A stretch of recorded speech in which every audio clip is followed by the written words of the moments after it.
సుమన్ టీవీలో మీ personal and business promotions కోసం కింది నెంబర్కి కాంటాక్ట్ చేయండి. వర్షాల కారణంగా విశాఖపట్నంలోని ఏదైతే ల్యాండ్ స్లైడింగ్ జరిగిందో ఇక్కడ మన వెస్ట్ నియోజకవర్గం అదేవిధంగా రామకృష్ణ నగర్ లో మనకు ల్యాండ్ స్లైడింగ్ జరిగింది. విషయం ఏంటంటే అదృష్టవశాత్తు ఎవరు కూడా ప్రాణహాని లేకుండా ముందే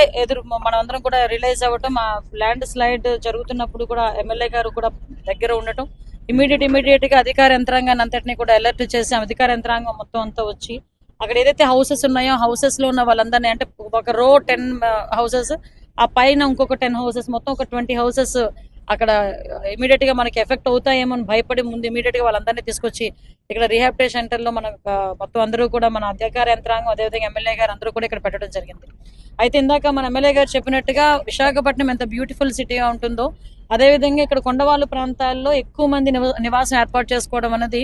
నాకు తెలిసి స్టేట్ లెవెల్లోని వైజాగ్ లో ఉన్నంత ఎక్కువ కొండవాళ్ళ ప్రాంతాల్లో ఇంకెక్కడ ఉండరేమో. అటు ఆర్లోవా ఏరియా అటువైపు చూసుకున్నా, ఇటు గోపాలపట్నం ఏరియా చూసుకున్నా, మనకి అటువైపు గాజువాక్ లో కొంత ఏరియా చూసుకున్నా, ఇలాంటి ఏరియాస్ లో చాలా మంది కొండవాళ్ళ ప్రాంతాల్లోని నివసించి అక్కడ కూడా నివసించిన వాళ్ళందరూ కూడా ఏంటంటే పేదరికంలో ఉన్న వాళ్ళు, రోజువారీ కూలీ చేసుకుని ఆ కూలీ డబ్బులతో వచ్చిన డబ్బులతోని పైసా కూడబెట్టుకుని ఆ ఇల్లులు కూడా కన్స్ట్రక్ట్ చేసుకునే పరిస్థితి, కొంతమందికి గవర్నమెంట్ దగ్గర నుంచి కూడా కొంత మేరకు సహాయ సహకారాలు అంది ఇల్లులు కూడా కట్టుకోవడం జరిగింది. ఈ రోజు నేను ఇక్కడికి వచ్చిన తర్వాత వాళ్ళందరూ పరిస్థితి ఎలా ఉందంటే,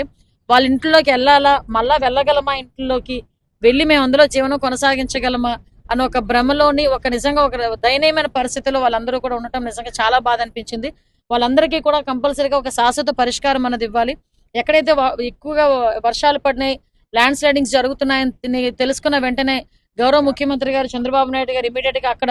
విజయవాడ తుఫాను పరిసర ప్రాంతాల్లో ఉన్న నన్ను అక్కడికి ఇమీడియట్ గా అక్కడ వెళ్ళమ్మా అని, అక్కడ చూడమ్మా అని నన్ను పంపించడం, అదేవిధంగా కలెక్టర్ గారు కానీ, జేసీ గారు, అదేవిధంగా సిపి గారు, అడిషనల్ సిపి గారు అందరూ ప్రభుత్వ యంత్రాంగం అంతా ఇక్కడికి వచ్చి చూడటం కూడా జరిగింది. దీని మీద ఒక కమిటీ కూడా ఏర్పాటు చేయడం జరిగింది. R&B డిపార్ట్మెంట్ అదేవిధంగా ఆంధ్ర యూనివర్సిటీలో ఒక టెక్నికల్ డిపార్ట్మెంట్ నుంచి ఒక రిటైర్డ్ పర్సన్ ని, అదేవిధంగా అన్ని జీవీఎంసీ వాళ్ళు, అదేవిధంగా మనకి రెవెన్యూ డిపార్ట్మెంట్ వాళ్ళు అందరూ కలిసి ఒక కమిటీ ఏర్పాటు చేసుకోవడం జరిగింది. ఆ కమిటీ రిపోర్ట్ రేపు ఈవినింగ్ వస్తుంది. రేపు ఈవినింగ్ కమిటీ రిపోర్ట్ వచ్చిన తర్వాత సాయిల్ టెస్ట్ కూడా జరిగిన తర్వాత ఫర్దర్ గా ఇబ్బంది లేదు అనుకుంటే ఏం చేయాలి, ఫర్దర్ గా ఇబ్బంది ఉంది అనుకుంటే ఎలాగ మనం వేఅవుట్ చూడాలి, ఈ రెండు కూడా అధికారులతో అదేవిధంగా ఎమ్మెల్యే గారితో చర్చించి ఇక్కడున్న వీళ్ళందరికీ కూడా ఒక శాశ్వత పరిష్కారం తీసుకునే దిశగా గవర్నమెంట్ ముందుకెళ్తుంది. అదేవిధంగా ఇప్పుడు ఈ విపత్తుల శాఖలో కూడా కంపల్సరీగా ఏదైతే ఈ ప్రాబ్లమ్స్ ఏదైతే ఉన్నాయో, కొండవాళ్ళ ప్రాంతాల్లో ఏదైతే ప్రాబ్లమ్స్ జరుగుతాయో, ఎందుకంటే ఈ డ్రైనేజ్ సిస్టమ్ సరిగా లేకపోయినా ఏమి ఇబ్బంది వచ్చినా అక్కడ మట్టి కొంచెం